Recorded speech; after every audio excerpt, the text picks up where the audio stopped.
हफ्ते के आखिरी बाजार में आज गिरावट हावी रही। निफ्टी 92 अंक फिसल कर 18,000 के नीचे बंद हुआ। सेंसेक्स में 317 और बैंक निफ्टी में 500 अंकों की गिरावट रही। निफ्टी मिड कैप और स्मॉल कैप में 2 दिन से जारी तेजी पर आज ब्रेक लग गया है। ये दोनों इंडेक्स भी लाल निशान में बंद हुए। दिन भर बाजार में कैसी हलचल रही और अगले हफ्ते के लिए क्या ट्रिगर रहेंगे, ये बता रही है हमारी सहयोगी मानसी दवे।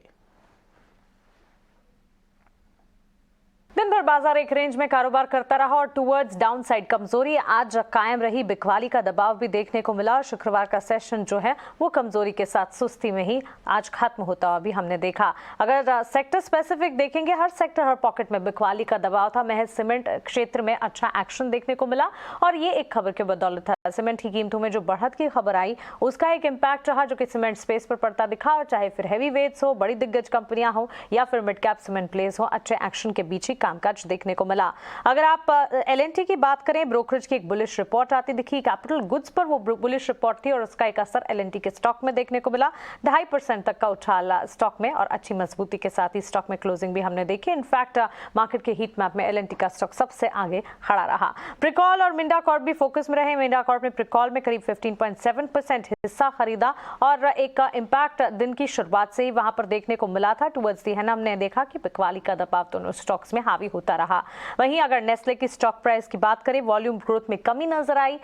नतीजे जो थे वो ठीक ठाक ही रहे और उसी का असर था। बिकवाली का दबाव इस स्टॉक में भी देखने को मिला। इसके अलावा बेरिंग स्टॉक्स की अगर बात करें, शैफलर के पॉजिटिव रिजल्ट्स का रब ऑफ इफेक्ट है जो कि पूरे के पूरे स्पेस पर दिखा।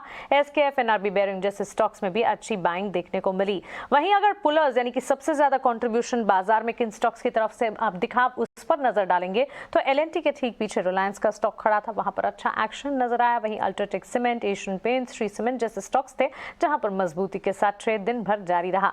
बिकवाली का दबाव आज आईटी सेक्टर परफॉर्म नहीं कर पाया, बिकवाली वहां से हावी होती रही। इन्फोसिस, टीसीएस जैसे काउंटर्स गिरावट झेल रहे थे। करीब 1.5 से 2% तक की बिकवाली इन स्टॉक प्राइसेस में देखने को मिली। वहीं ICICI bank, Kotak bank, HDFC bank जैसे काउंटर्स में तो क्लियरली बैंक निफ्टी में जो कमजोरी थी वो तब्दील होती रही और बैंक्स एंड फाइनेंशियल्स में भी बिकवाली का दबाव जो है वो दिन भर जारी रहा। मार्केट के हीट मैप पर अगर नजर डालेंगे तो आप पाएंगे कि स्टॉक स्पेसिफिक चाल जो है वो हल्की फुल्की ही दिखी, लेकिन हल्की फुल्की चाल में भी हमने देखा कैपिटल गुड्स के साथ सीमेंट थे। वहीं पेंट स्टॉक्स में एशियन पेंट्स, कोल इंडिया, साथ ही ग्रासिम, रिलायंस, एनटीपीसी, यूपीएल जैसे काउंटर्स थे जो कि अच्छी मजबूती दिखा रहे थे। टुवर्ड्स क्लोजिंग भी बिकवाली का दबाव बाजार में हावी रहा और फ्राइडे सेशन में कमजोरी ही देखने को मिली। 17,944 के स्तरों पर निफ्टी में क्लोजिंग हमने देखी। वहीं बैंक निफ्टी 41,131 के लेवल्स पर करीब 500 अंकों की बिकवाली दिखा रहे थे।